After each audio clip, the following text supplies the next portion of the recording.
Even niggas from prison, he was calling, like my nigga Speedy, Uncle Speedy from Eastside Hustler, BMF, you know what I'm saying? He hit me up after that shit.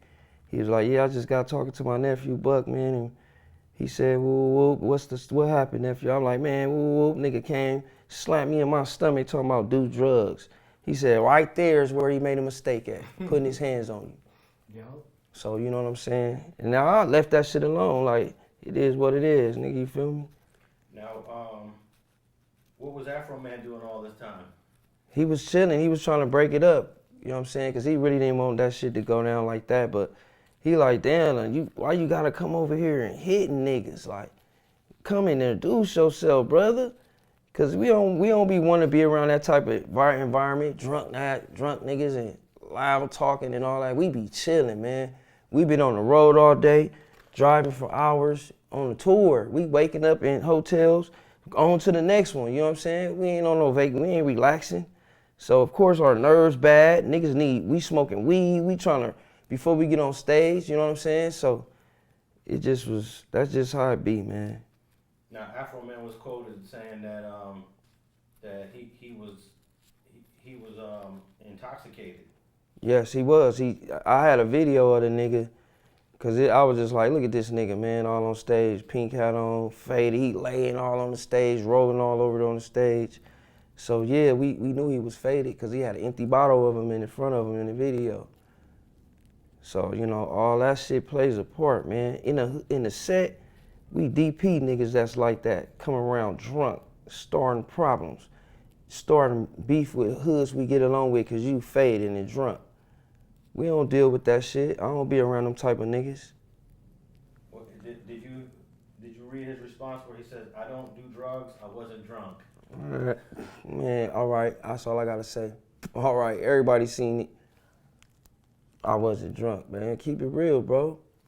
So what did the whole club, the club venue, what did they end up having to say about the whole thing? Oh shit, he was wrong. He was wrong. Cause you know I had to clear my name, bro. I ain't trying to have no cases on tour, you feel me?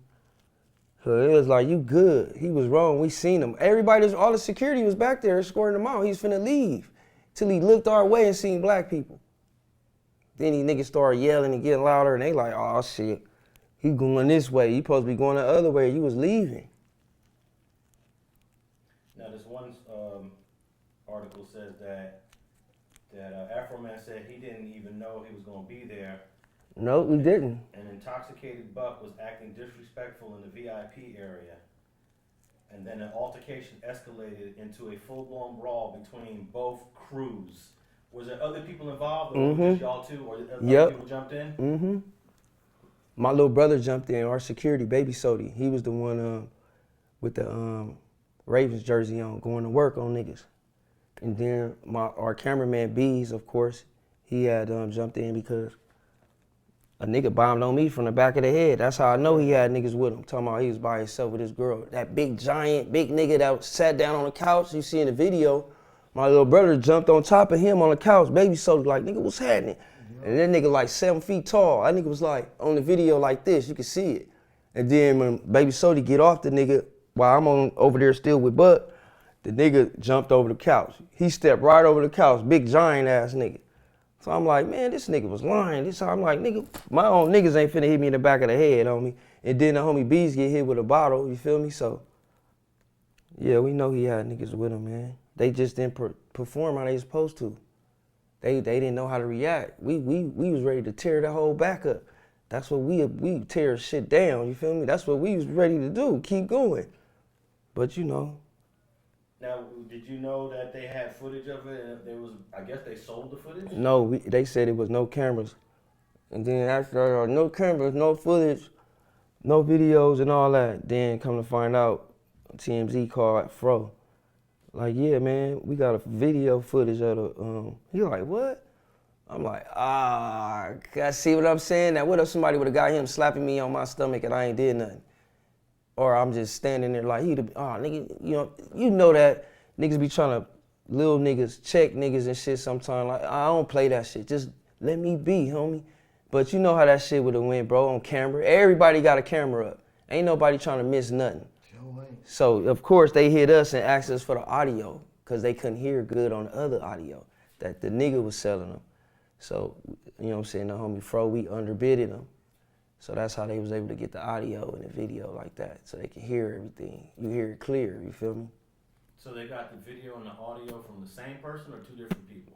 They got the video and that bad audio from the little white boy who had the camera.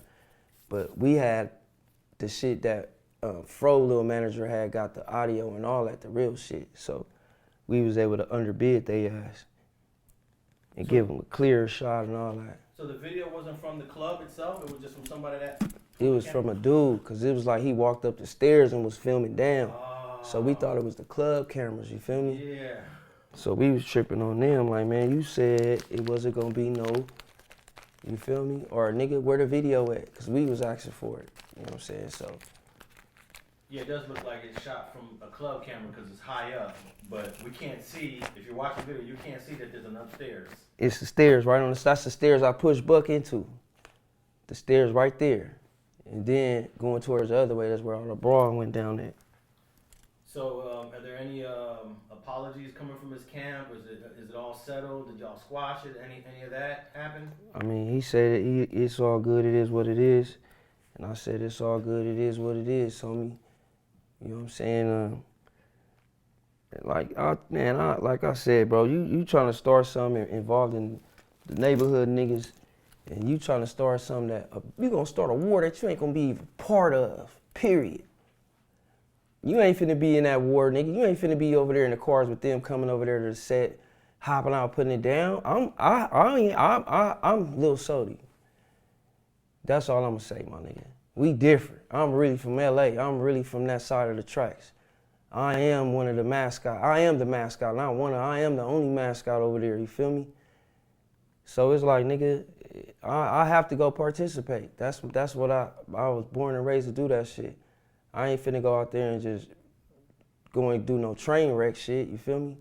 But of course, nigga, I've started it, it's all over me.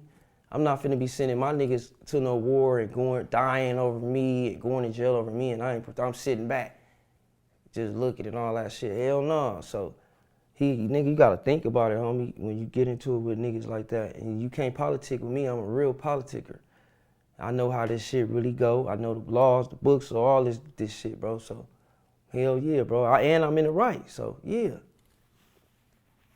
So you didn't really have to deal with no negative criticism, except for nah. He just embellished this story. Yeah, like a few of them niggas, like my nigga, a few of them niggas hit me, man. King Lou and shit. He hit me up like, man, I see you out there on your bashing tip and woo woo. I'm like, nah, man, you know, it's all about respect. A nigga disrespect me, I'm gonna handle my business. He's like, yeah, I respect you, bro. You know, we was in YA together and shit. You know what I'm saying? He was like, it's all good, my nigga. He was like, man, that nigga ain't really from the set like that. Like, the homies fuck with him, but that nigga ain't from the set like that. How he pushing it, making it seem like it's gonna be some kind of war and all that. What's he pushing? I guess he banging 60s now. Didn't know that. Yeah, I thought the nigga was from 97 a long time ago. He was from banging 97 East Coast or whatever, so now he pushing that. So, yeah, I don't know what's up with LA, letting niggas just, I don't know, I don't care. He ain't from my set, you feel me?